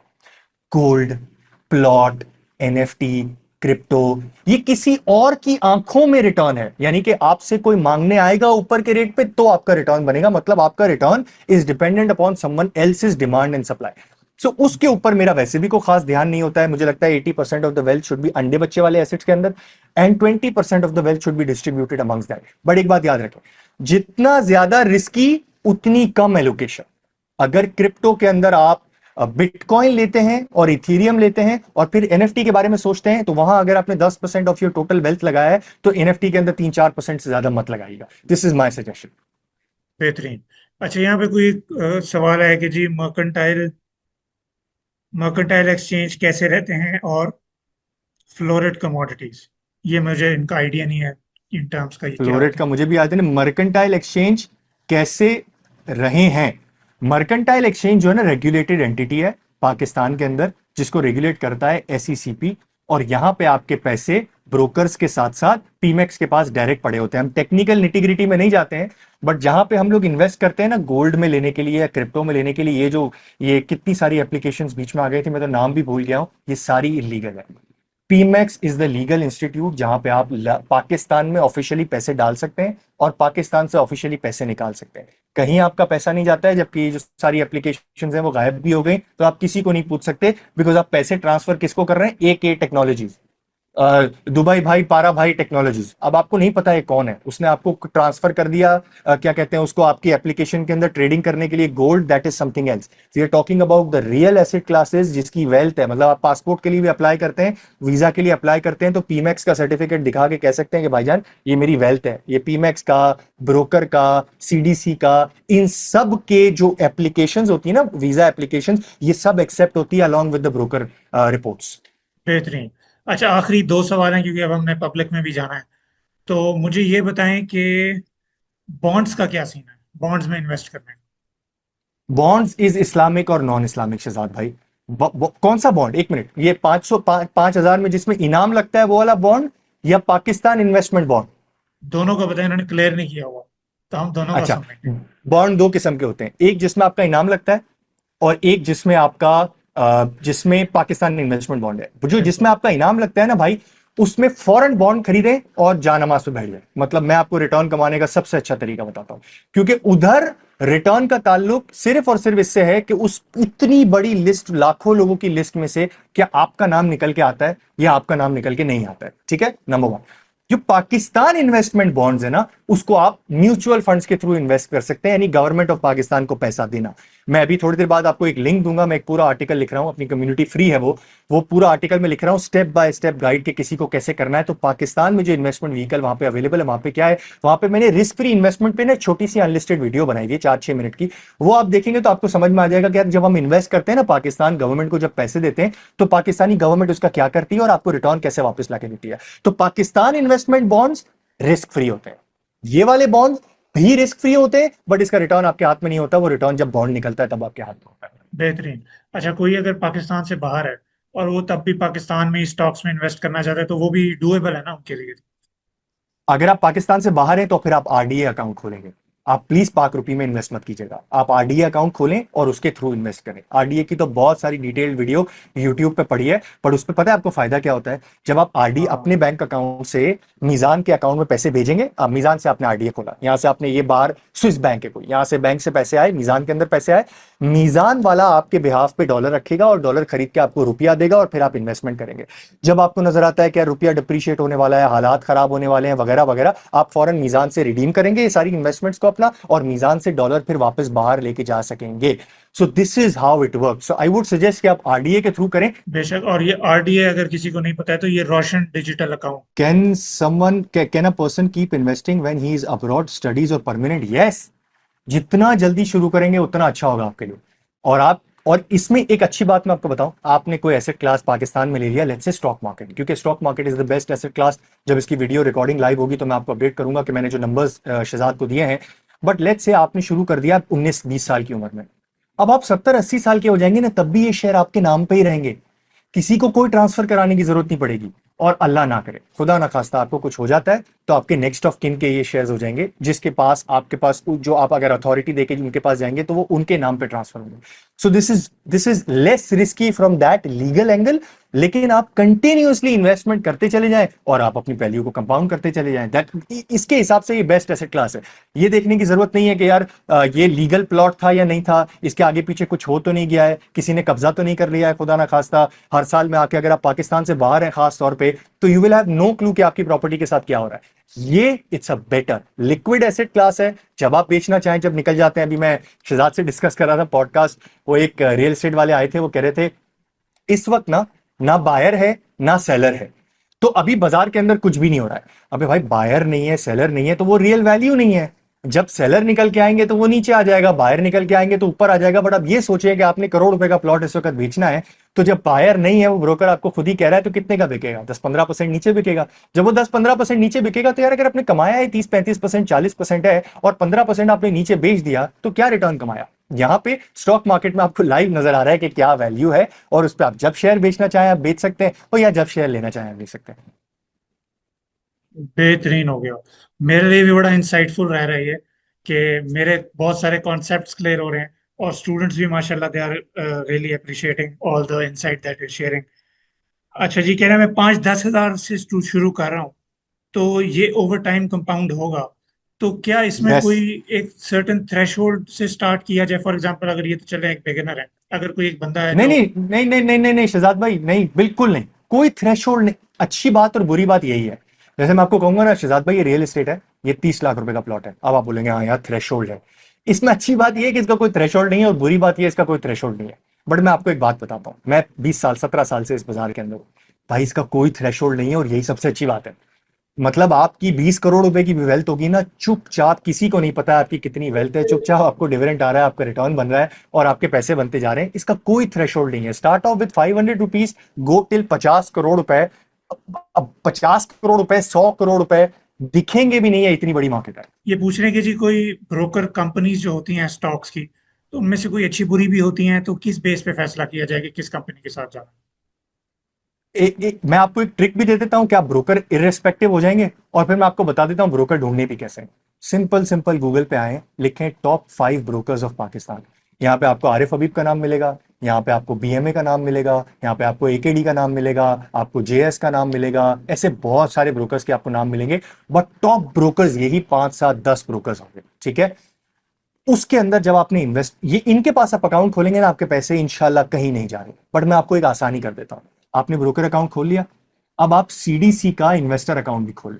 सीडीसी के इन्वेस्टर अकाउंट में पता है क्या है? यानी कि आपका बैंक अकाउंट आपके हाथ में, वहां पे क्या है, आपका शेयर अकाउंट दो लोगों के हाथ में, एक आपके ब्रोकर के हाथ में और एक आपके खुद के हाथ में। इसमें दो को ओनर है, इस तरह समझे जब आप ब्रोकरेज अकाउंट खोलते हैं तो, ठीक है? ब्रोकर करता कुछ नहीं है। आपने शेयर बेचा तो वो आपके बिहाफ पे डिलीवर करेगा ना, आपने शेयर खरीदा तो जाके मांगेगा भाई मेरे मेरे क्लाइंट के शेयर्स दो। ये बुरी बात नहीं है। बट अगर आपको एक्सट्रीमली रिस्क अवर्स होना है ना, सीडीसी इन्वेस्टर अकाउंट पे वंस अगेन ब्रोकर की तरह ऑनलाइन अकाउंट खोलें। ब्रोकर को कहें कि भाई जब भी मेरी शेयर की डिलीवरी आती है ना, आप इसमें ट्रांसफर कर दें। अब भाई वो लॉक हो गया, अब वो कहीं नहीं जा रहे शेयर। आपके पास यूजर नेम पासवर्ड होगा, एक चेकबुक जैसी चेकबुक आपके पास आएगी। सब कुछ ऑनलाइन भी कर सकते हैं, फिजिकल भी कर सकते हैं, आपके शेयर कहीं नहीं जा रहे। अच्छा, ये कह रहे हैं हाउ कि। Safe and. हाँ, हाँ। बिल्कुल बिल्कुल यही सवाल एग्जैक्ट कि कितना सेफ है, हाँ। प्रॉफिटेबल इन्वेस्ट करना दुबई के स्टॉक एक्सचेंज में। बॉस, मैं आपको ब्रॉड पर्सपेक्टिव देता हूं। दुबई स्टॉक मार्केट का आइडिया मुझे नहीं है, और ना सऊदीया की स्टॉक मार्केट है। मैं आपको पर्सपेक्टिव ये दे देता हूं, सऊदीया की स्टॉक मार्केट मिडिल ईस्ट की सबसे बड़ी स्टॉक मार्केट है, ठीक है? सऊदीया की स्टॉक मार्केट के अंदर आपने नाम भी सुने होंगे, अरामको, सऊदी अरामको, ऐसी बहुत सारी कंपनी है जो सऊदीया स्टॉक मार्केट के अंदर लिस्टेड है। स्टॉक मार्केट सऊदीया की सबसे बड़ी है। सेकंड नंबर पर आई थिंक मिडिल ईस्ट की आती है, दुबई की, और जो भी है। स्टॉक मार्केट ना बहुत रिस्की है, इन द सेंस कि अगर आप उस पर टाइम नहीं छिड़कते हैं तो, यानी कि अगर आप एक दिन के लिए इन्वेस्ट करते हैं, 5 मिनट के लिए इन्वेस्ट करते हैं, तो एक्सट्रीमली रिस्की है। मूड एंड मोमेंटम पे स्टॉक मार्केट चलेगी। किसी ने कोई बुरा कमेंट दे दिया, किसी को कोई चीज बुरी लग गई, खुदा ना खास्ता इंडिया पाकिस्तान के बीच में कुछ हो गया, अमेरिका ने टैरिफ के मामले में कोई comment they, anything and everything that you can think of can impact the stock market. अब इसका होराइजन कर दें 10 साल का। भाई दुनिया में ना सबसे अच्छा एसेट क्लास, चाहे अमेरिका में हो, यूरोप में हो, मिडिल ईस्ट में हो, पाकिस्तान में हो, इंडिया के अंदर हो, एनी कंट्री, चाइना के अंदर हो, any country you can think of, Turkey के अंदर हो, टर्की के अंदर इतनी बड़ी बड़ी इन्फ्लेशन है, 45% की टर्की के अंदर इन्फ्लेशन है। पाकिस्तान में इस वक्त 3-4% है, हम 30% का हाई बना के वापस आए। Stock market is the safest. Once again repeating the same concept जो मैंने शहजाद भाई को थोड़ी देर पहले बताया, जो वीडियो में आपको आएगा। अंडे बच्चे वाले एसेट, नॉन अंडे बच्चे वाले एसेट, आपका खुद का बिजनेस या डायरेक्ट किसी बिजनेस में आप इन्वेस्ट करते हैं, वो अंडे बच्चे वाले बिजनेस होते हैं। वो अपना वो खुद मुख्तार बच्चा होता है। अगर एक घर में 5 फैमिली मेंबर होते हैं, 5 बच्चे होते हैं, तो उसमें बड़ा बच्चा खास तौर पे अक्सर ऐसा निकलता है जो कि खुद मुख्तार होता है, जो कि खुद कमाता है, खुद खाता है, माँ बाप को भी पैसे देता है। स्टॉक मार्केट को आप ऐसा समझे, वो खुद स्टॉक मार्केट पैसे कमा, कंपनीज अपनी पैसे कमाती हैं सीमेंट बेच के, स्टील बेच के, टूथपेस्ट बेच के, पेट्रोल बेच के, बिजली बेच के, वो पैसे कमाती हैं और कैश जनरेट करती है। फिर वो चाहें तो आपको डिविडेंड में दे दे, कुछ कंपनीज डिविडेंड में वापस कर देती हैं, कुछ अपने पास पैसा लगा के रखती हैं। इसकी एक शॉर्ट सीरीज में यूट्यूब के ऊपर बना रहा हूं आपको, वो बहुत अच्छी तरीके से कंपाउंडिंग एक्सप्लेन किया है। सो स्टॉक मार्केट में ये जो अंडे, स्टॉक मार्केट इज अंडा बच्चा एसेट। अंडे बच्चे वाले जो एसेट होते हैं ना, it's a very very decent and relatively safe asset class. Stock prices short term में कुछ भी हो सकती हैं, लॉन्ग टर्म में आप अगर उठा के देखेंगे तो ऐसे ही निकलेगी, लेकिन शॉर्ट टर्म में यूं ही हो सकता है। जी शहजाद भाई, अगर आपकी इजाजत हो तो एक सवाल है, in which stocks do you suggest we have to invest, ये ले लूं मैं? जरूर, व्हाई नॉट, व्हाई नॉट। अच्छा देखें, अगर मैं आपको स्टॉक्स बता दूं तो 3 महीने बाद कौन बताएगा, फिर 6 महीने बाद कौन बताएगा, फिर साल बाद कौन बताएगा, फिर मैं आपको बोलूंगा यार एक काम करो, तुम जो है ना मुझे चुपचाप लाख रुपए दो, मैं तुम्हें स्टॉक्स बताता हूं। क्यों? क्यों करना है? मुझे अपना टाइम होराइजन बताएं। मुझे यह बताएं कि आप दिन में कितने बिजी होते हैं। अगर आप दिन में बिजी हैं, हफ्ते में बिजी हैं, आपको डायरेक्ट स्टॉक पिकिंग करने की कोई जरूरत नहीं है।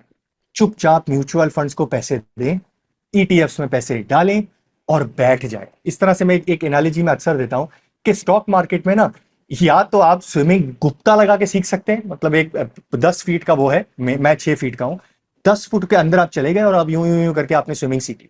ठीक है, इससे बेहतर है यार, क्या जरूरत है ये सब कुछ करने की।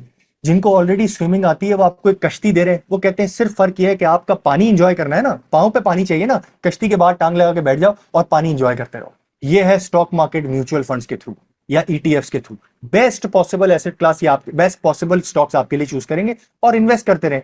किसी की क्या कहते हैं उसको, टिप से, लीगल इलीगल से कोई आपको गलत चीज बेच दे, पहला महीना आपका हो और आप मार खा लें और जिंदगी भर एक अच्छे एसेट क्लास से दूर हो जाए, इससे बेहतर है ना पहले 1 आध साल तो म्यूचुअल फंड्स के थ्रू इन्वेस्ट करके देखते हैं, फिर देखते हैं समझ में आता है कि नहीं आता, फिर लेके चलते हैं वहां से आगे। बेहतरीन, बेहतरीन। अच्छा, मुझे एक और कमेंट रिसीव हुआ है कि उनके नज़दीक वो जानना चाह रहे हैं कि पहले 2 से 3 स्टेप्स क्या होंगे एक फ्रीलांसर के लिए in order for them to step into the stock market. सबसे पहला स्टेप तो आपके लिए यह है कि आपने दिमाग के तौर पे ना ये समझ लेना है कि यार मैंने सेविंग्स बहुत ज्यादा करनी है, जितनी ज्यादा मैं कर सकता हूं। अगर पैसे आपके बच रहे हैं ना, तो इन्वेस्टमेंट की कोई वैल्यू है, वरना कोई इन्वेस्टमेंट की वैल्यू है। लेट्स से आपके पैसे नहीं बच, आप खर्च करते हैं, मैं एक पूरा आर्टिकल लिख रहा हूं उसके ऊपर, शहजाद भाई को दूंगा, शहजाद भाई शेयर कर देंगे इसको। लेट्स से आप 1000 रुपए बचाते हैं, 1000 रुपए 2000 रुपए भी हो गए स्टॉक मार्केट में, आपकी जिंदगी पे कोई फर्क पड़ेगा? लेकिन अगर आप कंसिस्टेंटली महीने के ज्यादा पैसे बचाते हैं, वो डबल होंगे ना, तो वैल्यू रखेंगे।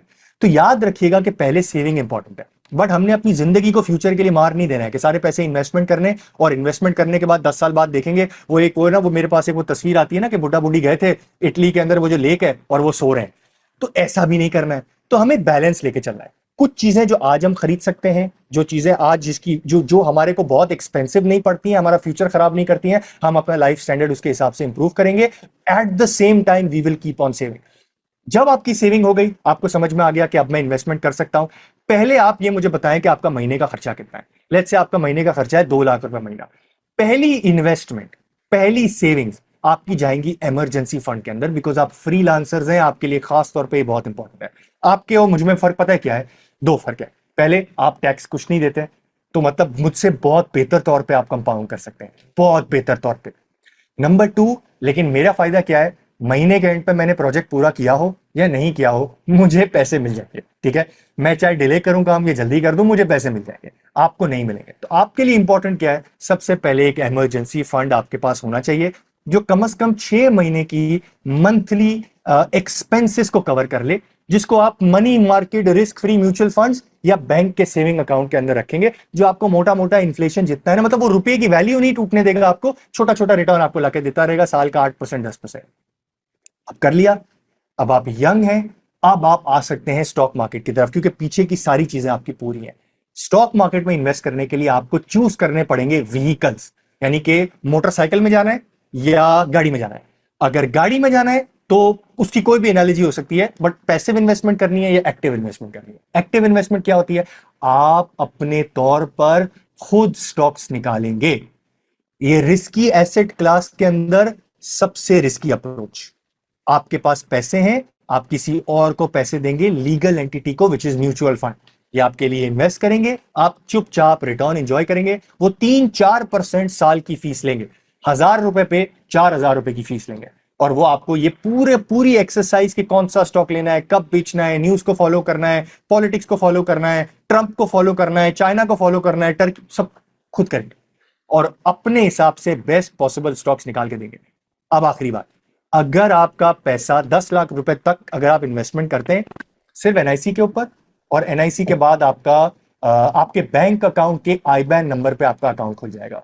अगर इससे ज्यादा इन्वेस्टमेंट करनी है तो आपको प्रूफ ऑफ इनकम देनी पड़ेगी। वो ये पूछ रहे हैं कि इस्लामिक पर्सपेक्टिव क्या है इन्वेस्टमेंट इस पे, स्टॉक इन्वेस्टमेंट पे, और मुझे क्या कंसीडर करना चाहिए।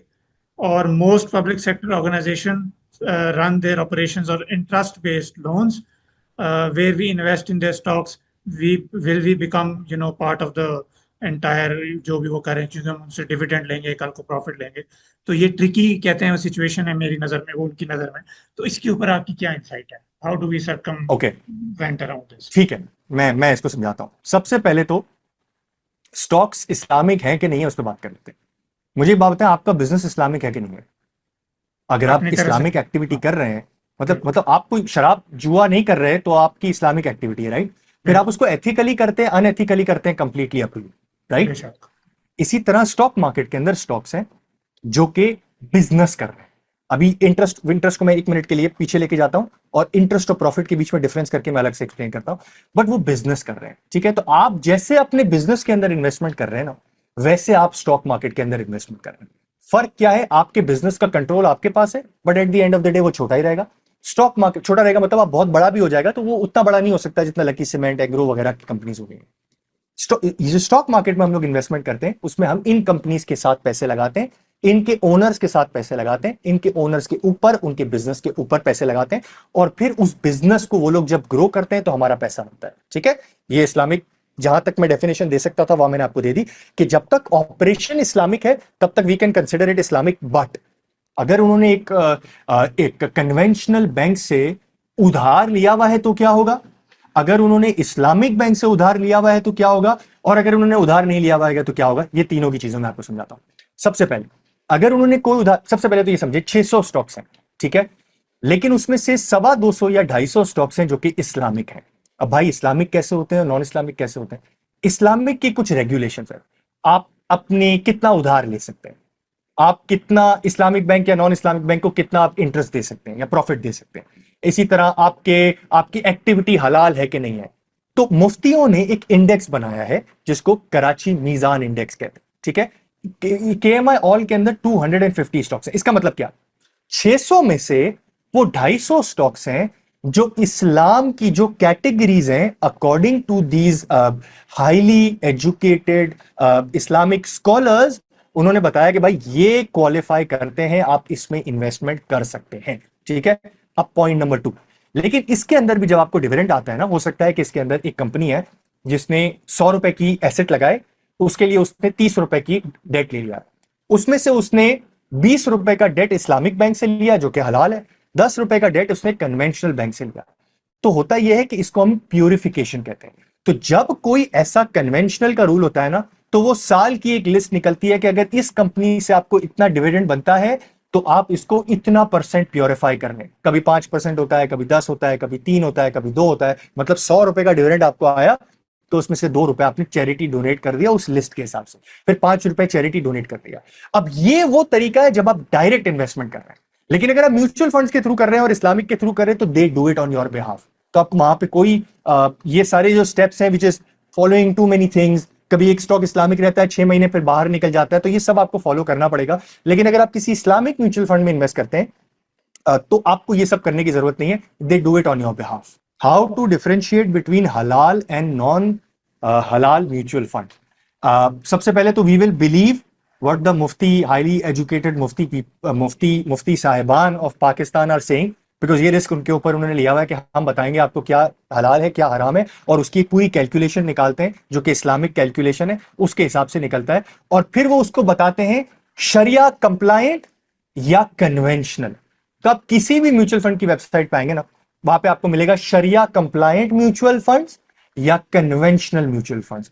तो जो शरिया कंप्लायंट म्यूचुअल फंड होते हैं वो इस्लामिक टीचिंग्स या रूल्स या मनी रूल्स जो इस्लाम के हैं उसको फॉलो करते हैं, तो ही वो शरिया कंप्लायंट हो सकते हैं। उनका खुद का एक शरिया बोर्ड होता है, वहां पे डिफरेंट मुफ्तीज बैठे हुए होते हैं और म्यूचुअल फंड को टाइम बाय टाइम गाइडेंस दे रहे होते हैं कि यार आप ये ना करें, आप ये करें, ये तरीका बेहतर है, ये कंपनी का अगर डेट ऊपर चला गया है तो आप इस तरह करें, इसको निकाल दें कंपनी को बाहर। तो they are giving their service. और म्यूचुअल फंड्स, हर म्यूचुअल फंड का एक शरिया बोर्ड होता है, जिस तरह हर बैंक का एक शरिया बोर्ड होता है। तो इस तरह अगर इस्लाम शरिया कंप्लायंट है then we call it Islamic. नाम ये शरिया कंप्लायंट या इस्लामिक। या कन्वेंशनल है या जिसके आगे शरिया कंप्लायंट या इस्लामिक नहीं लिखा हुआ है तो हम उसको कहते हैं कन्वेंशनल है। बेहतरीन, बेहतरीन, ये अच्छी डिस्टिंग्विशन होगी। फुरकान, हम यूं करते हैं कि आई थिंक दिस इज, अब हम इसको वाइंड अप करते हैं। मुझे ये प्लीज बताएं कि बहुत सारी चीजें तिश्नगी रहती है अभी, मेरी भी रहती है यकीनन, ये जो सवाल पे सवाल आ रहे हैं इनकी भी होगी। तो किस तरह से हम आपको अप्रोच कर सकें, आपसे चीजें सीख सकें। अभी मैंने रिसेंटली आपकी वो गोल्ड वाली वीडियो भी देखी थी, वो बड़े आपने अच्छे टाइम पे और हाई टाइम पे बनाई थी। तो थोड़ा जरा गोल्ड के बारे में बात करते जाएं और ये भी बताते जाएं हम आपको काबू कहाँ पे करें, कहाँ मिलेंगे आप। गोल्ड गोल्ड जो है ना वो गोल्ड, मैंने अभी आपको बताया पाकिस्तान के लिहाज से ना सेकंड बेस्ट एसेट क्लास अगर कोई रहा है ना लास्ट 2010 से लेकर अभी तक तो वो गोल्ड है। ठीक है, second best. First best stock है। 100 रुपए अगर आपने 2010 में लगाए होते तो अभी 900 रुपए होते, 9 गुना, 9.5 गुना पैसा हो गया। और अगर आपने गोल्ड में लगाए होते तो वो कोई 7 गुना हो गया है, 7 साढ़े 7 गुना हो गया एग्जैक्टली। एक मिनट में आपको बताता हूँ। गोल्ड हो गया है 6.3 टाइम्स। ठीक है, सो दूसरा बेस्ट एसेट क्लास गोल्ड रहा है। तो gold investment can be very good. Once again, gold की इन्वेस्टमेंट अंडे बच्चे, शहजाद भाई जब भी आपको दिमाग में ये सवाल आए ना तो आपने अपने आप से पूछना है कि यार अंडे बच्चे वाली इन्वेस्टमेंट है या एसेट वाली इन्वेस्टमेंट है। क्या मेरा रिटर्न उस कंपनी खुद मुझे जनरेट करके कुछ कर करके दे रही है, हरकत कर रही है, कैश कमा रही है, प्रॉफिट कमा रही है, नया प्रोडक्ट लॉन्च कर रही है? वो एक तरीका है सोचने का। दूसरा कि यार दुनिया की ऊपर नीचे से मेरा रिटर्न काबू है, जैसे बिटकॉइन में होता है, प्लॉट में होता है, गोल्ड में होता है, उसके अंडे बच्चे कोई नहीं है। ठीक है, हमेशा अंडा बच्चा is gonna be better than non अंडा बच्चा की इन्वेस्टमेंट। टेम्पररी तौर पे हो सकता है कि गोल्ड की परफॉर्मेंस बेहतर आ जाए 6 महीने में, 3 महीने में, साल में, बट यूजुअली ये देखा गया है कि अंडे बच्चे वाली investment in 5 years time, 3 years time, 10 years time out performs the non अंडे बच्चे वाली इन्वेस्टमेंट। ये क्लैरिटी आ गई। अब आपने मुझसे दूसरा सवाल पूछा कि how can you connect with me. तो मेरे पास एक कम्युनिटी है जो कि अभी मैंने फ्री के लिए ओपन की हुई है। वहां पे मैं न्यूज़लेटर्स, फ्री वीडियोस, और बाय द वे शहजाद भाई आप लोगों के लिए, खास तौर पे इस कम्युनिटी के लिए, मैंने A to Z investment guide के ऊपर मैं एक आर्टिकल लिख रहा हूं। उसके दो वो रह गए टॉपिक्स, मैं आपके साथ वो शेयर करता हूं, बट मैं यहां पे आपको लिंक दे देता हूं, मैं चैट पे भी इसको लिख देता हूं। Members, MEMBERS, members.investcar.com। यहां पे आप आएंगे, फ्री मेंबरशिप जो आपके पास अवेलेबल है, वहां पे आप न्यूज़लेटर पढ़ सकते हैं जहां मैं माइंडसेट सिखाता हूं इन्वेस्टमेंट का। आपके पास फ्री वीडियोस है और आस्क योर क्वेश्चंस, जिस तरह रेडिट टाइप का होता है, आप आस्क योर क्वेश्चन कर सकते हैं। जहां मेरे पेड कम्युनिटी मेंबर्स, जिनके साथ मैं डेडिकेटेडली अटेंशन के साथ काम करता हूं, क्योंकि ये वो लोग होते हैं जो कि स्टॉक पिक कर रहे होते हैं और उनको हर वक्त हैंड होल्डिंग की जरूरत पड़ती है। ये वो लोग नहीं है जो बिल्कुल स्टार्ट कर रहे हैं, ये वो लोग हैं जिनको हैंड होल्डिंग की जरूरत पड़ रही है उनकी जर्नी के अंदर। इकोनॉमी में क्या हो रहा है, पॉलिटिक्स में क्या हो रहा है, नंबर्स में क्या हो रहा है, कंपनी में क्या हो रहा है, और आज के लिहाज से इन्वेस्टमेंट कैसे करनी चाहिए, सेक्टर ओरिएंटेड कैसे होना चाहिए, इकोनॉमी को कितना देखना चाहिए, कौन से स्टॉक्स की आप मुझे वीडियो बना के बता सकते हैं कि इस स्टॉक के अंदर क्या हो रहा है, ताकि मैं अपने तौर पर डिसाइड करूं। This is not an advisory जहां मैं आपको बताता हूं ये खरीद लें, ये बेच दें, बट मैं आपको बताता हूं ये जैसे लकी सीमेंट है ना, इसमें जब आपको देखना है तो ये 4 चीजों का आप फॉलो करेंगे, समथिंग ऑफ दैट सॉर्ट। तो वो आपको वो पेड मेंबर जो होता है वो भी हेल्प कर देते हैं, मैं भी हेल्प कर देता हूं। तो this is what how you can get hang of me. बेहतरीन, बेहतरीन। अच्छा, जाते जाते दो चीजें मेरे जहन में आई हैं। एक तो आपने दो लिस्ट हमें टॉप टू बताए हैं एसेट्स, एक तो हमें तीसरा भी बता दें ताकि वो तीन टॉप थ्री वाली लिस्ट पूरी हो जाए, तसल्ली हो जाए। पहले वो बता दें, फिर इतने में मैं इससे एक बात, अगला सवाल पूछता हूँ फिर से। अगर आपने मैं सारी बता दूं। जरूर बता दें, व्हाई अगर नॉट, व्हाई। आपने डॉलर में पैसे रख लिए तो आपने लास्ट 15 सालों में इतना पैसा भी नहीं कमाया कि आप पाकिस्तान की इन्फ्लेशन से लड़ सकें। इसका मतलब यह है कि जो हमारा मिथ है ना कि डॉलर में पैसे रखने से बहुत पैसे बनते हैं, वो कंप्लीटली रॉन्ग है। ठीक है, मतलब डॉलर में पैसे रखना और उसका कुछ नहीं करना is the worst investment possible.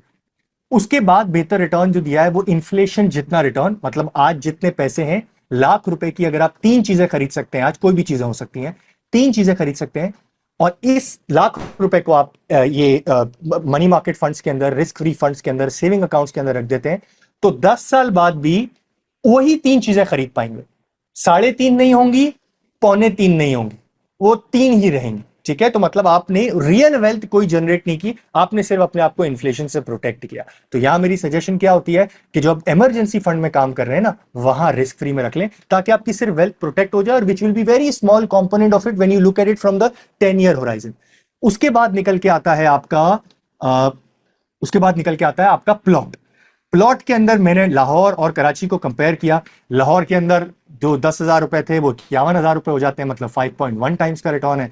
और कराची के अंदर 6,07,000 रुपए हो जाते हैं, यानी 6 टाइम्स का रिटर्न है। गोल्ड के अंदर इसी टाइम के अंदर 63,000 रुपए हो जाते हैं, यानी कि सेकंड बेस्ट हो गया। और फर्स्ट बेस्ट आपके सामने स्टॉक मार्केट है, जो कि 10,000 रुपए 95,000 रुपए हो जाते हैं। सो दिस इज द कंपेरिजन। बेहतरीन। अच्छा, आखिरी सवाल।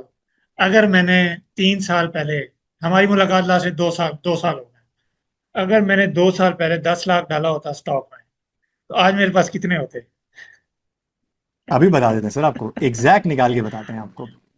आपने कितना 2 साल पहले, यानी 2022 में हुए थे हम लोग, हाँ जी, तकरीबन 2022 में ऐसे ही।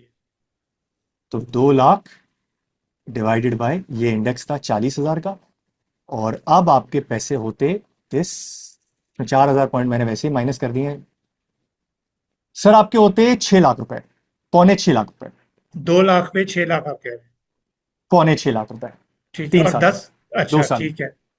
ठीक है।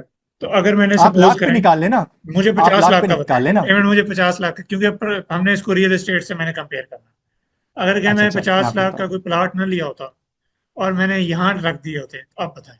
जरा मुझे आज रोने दें, अपन आज हूं। रोएगा। अरे 50 लाख यानी 5 मिलियन, राइट? जी जी। आज आपके होते 14 मिलियन। ला हौला वला कुव्वता इल्ला बिल्लाह। देखें, यही जिंदगी में इंसान सबक सीखता है। यही फायदा होता है कि जब आप किसी से बात कर लेते हो, किसी से पूछ लेते हो। हमारा रिलीजन हमें ये समझाता है कि अगर तुम्हें किसी चीज का नहीं पता, तो इल्म वालों से पूछ लो। तो इल्म वालों, आपका बहुत शुक्रिया। फुरकान, आप आए। हम मैं शहजाद सिर्फ एक चीज बताता चलूं, ये आम स्टॉक मार्केट की मैं बात कर रहा हूं। कुछ स्टॉक्स के अंदर बहुत ज्यादा रिटर्न इसके अंदर बनाए, तो उसको तो मैं कंप्लीटली इग्नोर कर रहा हूं, क्योंकि प्रॉपर्टी में आप चूज करते हैं सजाद। शहजाद, आपने कहा मुझे लाहौर के इस ब्लॉक के अंदर, या मुल्तान के इस ब्लॉक के अंदर, या इस्लामाबाद के अंदर इस ब्लॉक के अंदर, क्योंकि मुझे अच्छा लग रहा है, कराची के अंदर इस ब्लॉक के अंदर, आप पिक एंड चूज करते हैं, राइट? ये बेशक। स्टॉक मार्केट के पिक एंड चूज की बात ही नहीं कर रहा हूं, ये मैं बात कर रहा हूं आम स्टॉक मार्केट के इंडेक्स के अंदर। अगर आपने पैसे लगाए होते, अगर आपने थोड़ा सा पिक एंड चूज किया होता, और आपने अच्छे स्टॉक्स अगर आपके हाथ में लग गए होते, जिस तरह आपसे उधर मेहनत की, यहां पे थोड़ी मेहनत कर रहे थे, because 50 lakh is a big amount, आपका return could have been 3 times of this return. So but once again Shahzad, मैं एक बात बताऊं, नथिंग इज लॉस्ट, हाँ, नथिंग इज लॉस्ट। बेशक बेशक बेशक। कुछ भी गया नहीं है। ये एक ऐसी चीज है जो कि 10 साल पहले भी ट्रू थी, 20 साल पहले भी ट्रू थी, 30 साल पहले भी ट्रू थी, और इंशाल्लाह 30 साल आगे भी ट्रू होगी, क्योंकि फ्यूचर के हाल तो अल्लाह जानते हैं। बट नंबर्स देख के बताते हैं कि भाई अंडे बच्चे वाले एसेट हमेशा से ट्रू होंगे। So nothing is lost, just stick to it. कुछ नहीं होता सर, 3 साल बाद प्रॉब्लली हम लोग वापस पॉडकास्ट कर रहे होंगे, 2 साल बाद पॉडकास्ट कर रहे होंगे, आप कहेंगे कि यार इसको मैंने इस तरह किया तो I made so much money. बेशक बेशक। Furqan, once again thank you so much, आप आए, आपने हमारे साथ बहुत सारी इंसाइट शेयर की। और अब जो भी फुरकान से सीखना चाह रहा है फर्दर, इनका यूट्यूब चैनल है इन्वेस्ट कार के नाम से। वहाँ पे ये रिसेंट वीडियोस इनकी अपलोड हो रही हैं और ये इंसाइट शेयर करते रहते हैं। तो वंस अगेन जजाकल्ला, thank you so much. Thank you Shahzad for the invitation. Allah Allah हाफिज। हाफिज। अल्लाह हाफिज।